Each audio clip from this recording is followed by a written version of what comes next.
When we start our services, we actually want to start with a bang and not a whimper. And the reason is we want to give the solid impression that what is happening during this service is critically important, that it's worth listening to. Now, in my role as a church coach, I'm in a different church every week, so I've seen lots of churches start their services. And so many start with a whimper.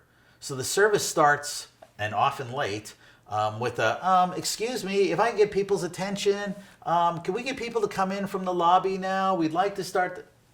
Wow, that's pathetic. And it gives a solid impression that what's happening on that stage isn't important, that what people are doing in the lobby is far more important, and we're imposing on them. It's a terrible way to start a service. We want to start the service that captures people's attention immediately. We want them engaged in worship. We want them focusing on God.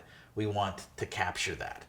Now, the way we do that, we're going to have a bit of a strategy there. So what I recommend, and these are just best practices, but 5 minutes before the service starts, what we're going to do is make sure the stage is clear. So there's nobody rehearsing, there's nobody fixing equipment. That's all done. The stage is clear, and now we're playing house music. And the music we play isn't going to be sort of the sleepy Christian fall asleep in Jesus' arms kind of music. No, music that creates a sense of anticipation.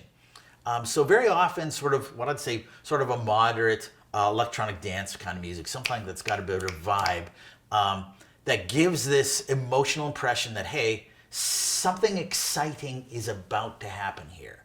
So that's what you want to be playing on the house music. Then 2 minutes before the service begins, we're going to start our countdown graphic. Now, ideally, they'll be on monitors in the lobby as well, so people out there will be able to know. And ideally, you'll have that house music out in the lobby as well. That will help you a lot. That, oh, something's going to start. They can hear the music starting to start.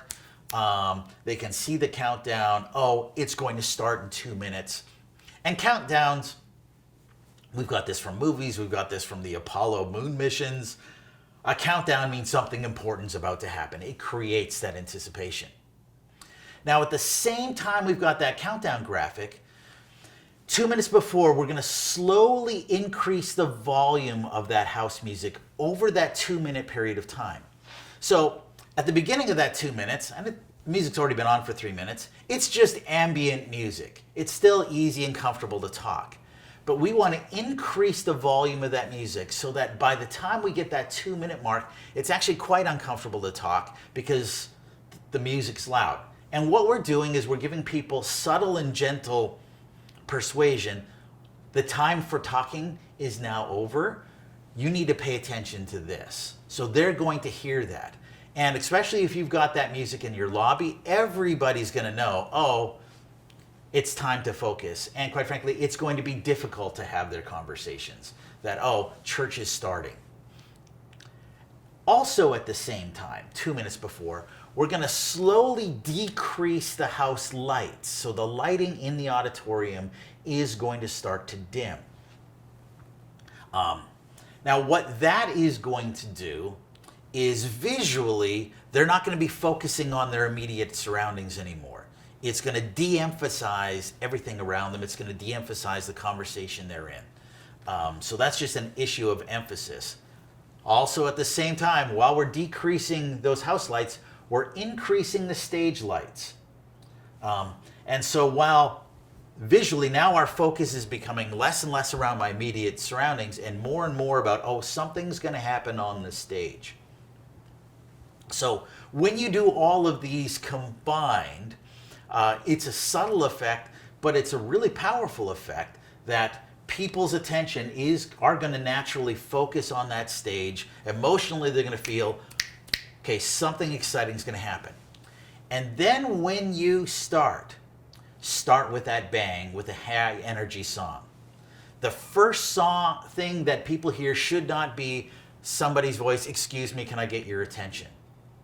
It should start with tap, tap, tap of the drumsticks, bang, full energy song. That's what it should start with. Not a sleepy fall asleep in Jesus' arms song. That's not how you start a service.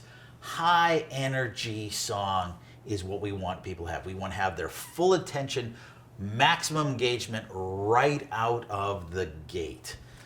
Now, we can get to more of those songs of spiritual intimacy and contemplation later, but your first song should have that high energy. And that is how you can start your service with a bang.